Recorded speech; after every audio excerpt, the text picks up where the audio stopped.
Hello, Hi. welcome again to Riverbend, and we'll go ahead and get started. Um, my name is Leslie, and I have two friends with me today, Miss Lynn and Mr. Kevin, who are helping me with the program today. So we'll go ahead and get started, and we're going to kind of combine art and science. And we're going to do that through looking at protective coloration, which is another term for camouflage. And we're going to create a piece of art based on our understanding. So I'm going to share a screen for just a minute. And let's see. Is this okay? Is that it? Yes. Yes. Okay, and we'll start from the beginning here. Okay, so protective coloration is a defense mechanism that animals have in order to avoid predation. And they're able to kind of blend in with surroundings. And we're going to think about that as we do our artwork. You're going to be doing a collage. So you're going to be cutting or tearing bits of paper and gluing them down. And we're going to be working with a particular animal and the background or the environment in which we find that animal. Okay. Whoopsie. Okay. And one of the ways we're going to do that is when you're looking at the animals that Mr. Kevin shows you, you're going to look for a motif. Now, a motif is one little element or unit in a pattern. So we're looking at this cave painting from Santa Cruz, Argentina. It's 9,300 years old. It's a beautiful painting based on the motif of the hand shape. The artist used bone pipe to blow the paint around their hands, placing their hands on the cave and kind of creating this stencil. And so our motif is the hand shape. Now, when you see the animals that Mr. Kevin's going to show you, you'll decide which animal you're going to draw and find a motif on that animal. And it can be very simple. It can be a triangle or a hexagon. It doesn't have to be complicated. So a motif is a single element or unit that is repeated to create a pattern in your composition. So this is a red-eared slider, the carapace on a red-eared slider. And you can see there are several things you use for a motif, such as the hexagon. And this is kin. And on kin, you can see different things that you could use for a motif. You could use the shape of the scale, or you could use the shape of the banding itself. Here are some of the materials we'll be using today. So as Mr. Kevin is showing you some animals, if you would please have some drawing paper and start sketching. And you're going to be sketching the whole animal and also the little parts. For example, if he shows you the red-eared slider and you see a motif of a hexagon, you're going to draw that motif. And we're going to keep it simple. We're not going to get terribly complex.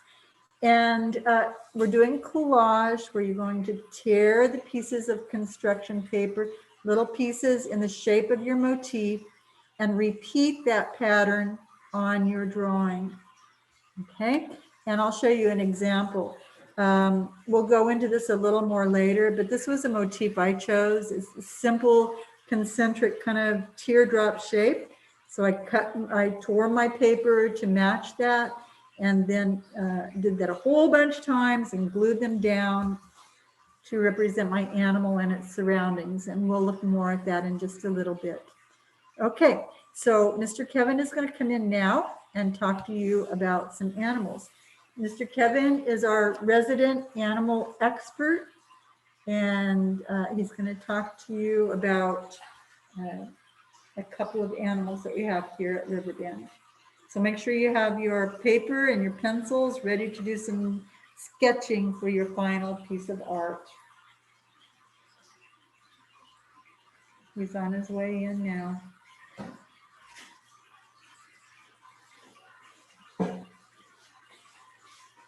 Okay, and here is Mr. Kevin.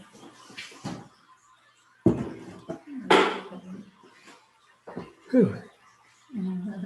Take this off so y'all can hear me. Hey everyone. Hopefully y'all can hear me. I'm Mr. Kevin. I'm going to show you a couple of the animals here. This right here. Sorry, I was on mute, but we can hear you, and we're here and ready to see the animals. All right, yeah, I know y'all are learning different art techniques and art and nature and how things all fit together. And one way to talk about that is with camouflage on certain animals. This first one I'm going to show you is going to be a turtle. Put a towel down here to wash her off because she's covered in water. There we go, and her name is Scooter. Everyone say hi, Scooter. You don't have to if you don't want to. She's kind of sitting there. I don't know if she can really hear you. She's looking around at stuff. This is a red-eared slider. It's a turtle that's very common that you can find in our area. Odds are you probably had one of these as a pet. And you can take a look at all the color that she's got on her shell. All those spots and markings and stripes and swirls. Those look kind of interesting. And believe it or not, that's actually her camouflage for where she lives. And the thing about camouflage in animals is you just have to remember where it is that they're living.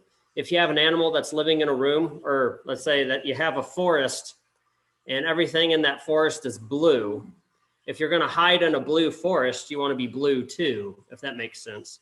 And if you want to take a look at her colors, you can see she's dark green on top, kind of a brightish yellow white on the underside, these little black spots. And that's just the color for hiding from where she likes to hang out, which is actually in the very top parts of ponds, lakes, rivers, streams, and aquatic areas like that. And this is a type of counter shading that she's got. She's dark on top, light on the bottom. So that way, if anything is looking down at her and she's in dark water, all you're seeing is the dark part here, and that actually is pretty good camouflage. And anything underneath that's looking up towards the light near the surface, we'll see the light part. And that's just how the counter shading works as a camouflage.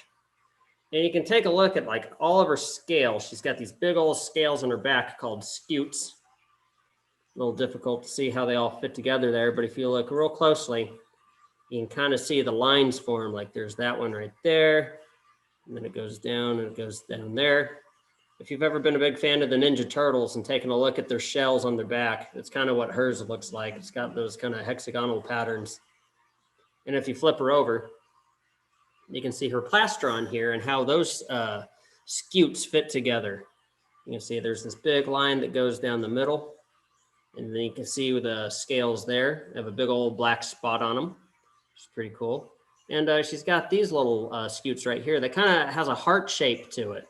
If y'all can see those are called gular scales or gular scutes. And you can kind of just see how her pattern is. She's got these little bullseye spots on her side here.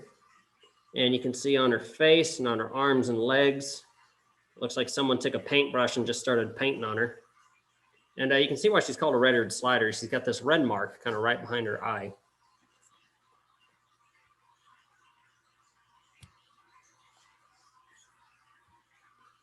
Says the host needs permission. Yes. There we go. So y'all can get a good look at her here. Maybe a little difficult to see in the video, but if you look at her eye, you'll notice her pupil has got a black line that actually bisects it. I'm pretty sure y'all have seen what your eyes look like. You have a black pupil surrounded by the iris that is a certain color. Mine are brown. Some of y'all may have blue, green, or hazel eyes. And for her, she's got kind of these light yellow green eyes with a black pupil, and there's a line that just goes all the way through it. And that acts like built-in sunglasses to help kind of diffuse the light absorption in her eye so she's not blinded by glare on the top surface of the water where she likes to hang out. So that's Scooter. We're going to go ahead and put her back up, and I'm going to show you another animal here. Now, y'all are sketching animals while I'm talking here, and I know some animals are kind of hard to sketch. Like a turtle, you have to draw a circle, and you got to add arms and legs and all that to it. So I'm going to go ahead and give y'all a pretty easy animal to draw. And that's a snake. You can see here's Whiskers. Whiskers is a thing called the Western hognose snake. Drawing a snake should be fairly easy. It's just a big long line. It's just filling in the blanks in between that's a little difficult. You can take a look at her pattern. You can see she's got these big brown splotches all on her back. And this is camouflage for the Great Plains, kind of where we're hanging out. We're in the plains part of Texas. And a lot of our grasses, and we have a lot of dirt, are kind of a brown and yellowish color. And she's got this brownish splotches and blotches all over her back here, and that helps her hide from predators, because there's a lot of birds out there that like to eat hognose snakes. I'm pretty sure y'all have heard of a roadrunner before. Roadrunners will eat hognose snakes. And hognose snakes really don't bite a whole lot. Even if you find a wild one, they really don't bite. What they like to do is they like to puff their head up to look big and scary. And if that doesn't work, they'll flip over on their back and they'll play dead as a way to avoid predators. Yeah, take a good look at her spots right there. You can see how they are. And if you look at her face, she's got a very distinct little face. She doesn't want to hold still. She keeps wanting to dig.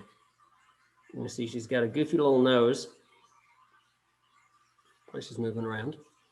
And she's got these lines on her face that kind of look like a raccoon mask. There we go. And you can see on her stomach, she's got kind of this dark chocolate color with these little white spots on there. Usually Western hognoses are a little bit lighter on their stomach. She's a real dark one. Now as you go down her, oh no, she's pretty dark all the way through. See that? And you can see her little tail wiggling around. Here's her little tail. No rattles or anything. She's not a rattlesnake. You can see the little tip of it hanging onto my thumb there. She's got these big brown blotches there too. Almost looks like bands. She's trying to dig and get away from me. Hognose snakes love to dig. That's why they have a shovel-shaped nose. I don't know if y'all can see that there in the video really well, but your little shovel nose is for digging. Boy, she's being a wiggle worm. Yeah, that's a real pretty snake. So I got some good camouflage for our area. And I know I have another snake here that I want to show you that's camouflaged for West Texas in these rocky kind of limestone outcroppings. And put Whiskers back up here. And here is the next snake. His name is Ramses. Ramses is a very handsome snake. He's a fun color. There we go. It's a little easier to draw, I think. He doesn't have big blotches on him. He's got these bands and saddles going down his back. This is called a gray-banded king snake. They're found over in West Texas. You can see even on his stomach, he's got a very distinctive pattern. You can see how it follows. He's got the black band right there, and then he's got the big splotch in between, and then there's another band and another big blotch, and he's got this big blotch right here. You can kind of see that pattern as it goes down on his stomach. And flip him over, and you can see his pattern here on the back. He's got orangish red color, and he's got some black in between, and some gray. Right there, you can see why he's called a gray-banded king snake. He is a king snake with gray bands. You'll also notice that he's a lot shinier than the other snake is. If you look on his body, you'll notice he's kind of glazed like a donut. Y'all see that shine on him? This is because king snakes are very shiny snakes. They have their genus name actually is Lampripeltis, which is Greek for shiny skin. So they just named him as they saw him.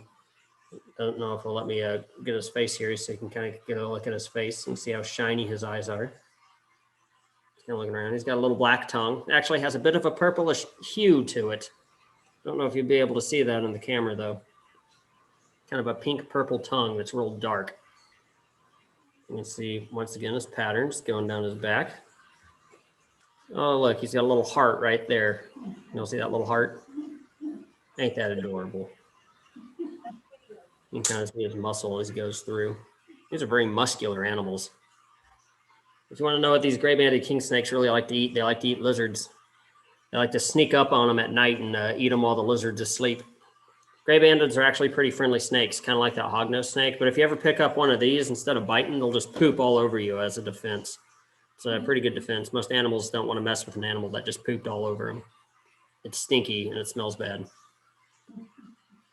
He's fairly clean. He's a good looking snake. He's just looking at the camera there. There we go. Y'all think you got a good look at him there? All right. Well, I guess I'm going to go ahead and turn you over here to Miss Leslie, and she'll continue your program. Thank you, Mr. Kevin. Thank you. Thank you. Thank you. Thank you. Thank you. Okay, well, that should provide a lot of inspiration for your artwork. I'm going to show you an example. And remember, we're doing a collage, so you're going to tear your pieces of paper and glue them on to your final drawing paper.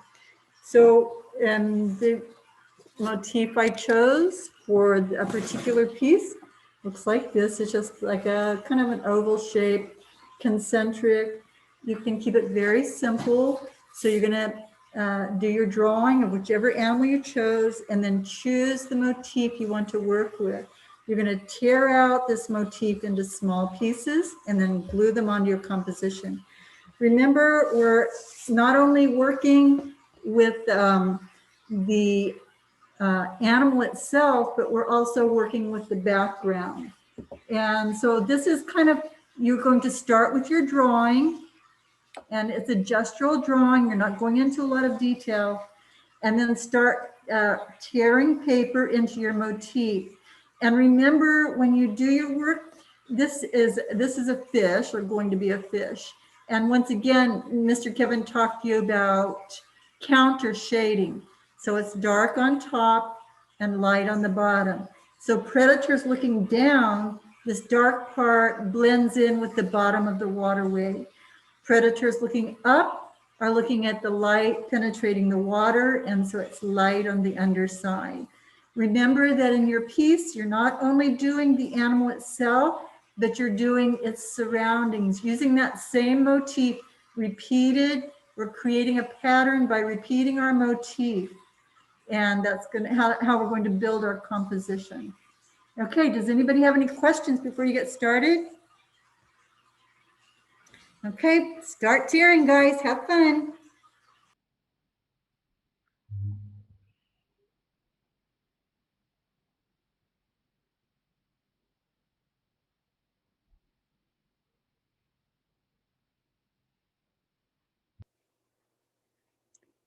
Okay, so you've done your drawings.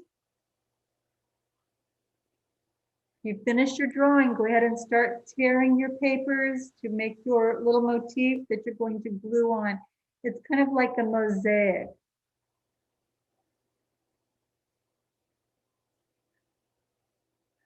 Oh. I'm done. All right, come show yours off. Does she? Yes, come and show us your work. I doubt she knows what it is though. A dead boss. Oh, very nice. But remember, you need to put the environment around it. So you need to give it a home, okay? A home. Oh, look, Zayden's giving All of the space around the animal, so your whole page should be covered. I don't see what talking about. It seems. Oh, very nice, very nice.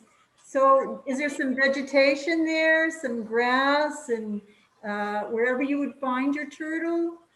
So when we talk about protective coloration, we're getting our animal to blend in with the whole environment. So we want to put the environment in there. And if you have any results the kids want to share, they're welcome to send images to Riverbend and we'll post them. Okay, thank you so much. Thank you very much. Thanks, guys. Thank you for inviting us into your classroom. Thank you.